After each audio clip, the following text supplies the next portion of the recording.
Cette semaine dans YouTalk, une question d'Anna de Bruxelles. Je vais prendre l'avion à Noël. Qu'est-ce que je peux emmener dans mon bagage à main? Quelles sont les mesures de sécurité auxquelles je dois m'attendre?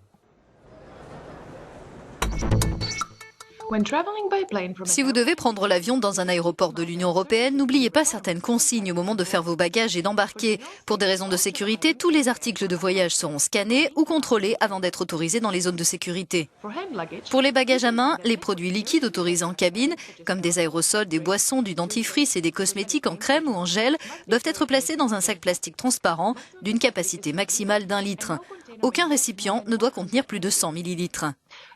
Cette limite de volume ne s'applique pas aux médicaments et aux aliments pour bébés, mais ces produits ne sont autorisés que pour une consommation pendant le voyage et vous pourriez devoir prouver leur authenticité. Ils doivent aussi être placés dans un sac transparent refermable. Les produits liquides achetés dans les boutiques détaxées des aéroports ou des compagnies aériennes peuvent être transportés comme bagages à main s'ils sont placés avec le ticket de caisse dans le sac de sécurité scellé fourni lors de l'achat. Vous devrez peut-être conserver ce sac scellé jusqu'à votre destination finale. Il se peut toutefois que des agents de sécurité aient à ouvrir le sac et les produits pour les contrôler. Si c'est le cas et que vous avez une correspondance dans un autre aéroport, demandez-leur de les replacer dans un nouveau sac de sécurité scellé.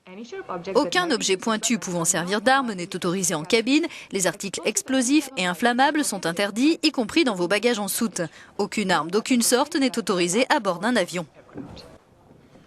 Dans tous les aéroports de l'Union, les passagers peuvent être contrôlés au moyen de scanners corporels, utilisés comme méthode de contrôle principale ou complémentaire en cas de déclenchement d'une alarme.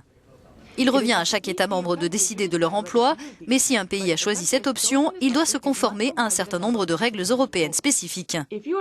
Si on vous demande de vous soumettre à un scanner corporel, vous avez la possibilité de refuser. Dans ce cas, vous serez contrôlé par un autre moyen, au minimum une fouille manuelle. Avant votre voyage, demandez des informations complémentaires à l'aéroport ou à votre compagnie. Si vous voulez poser une question, rendez-vous sur notre site ou sur nos pages des réseaux sociaux.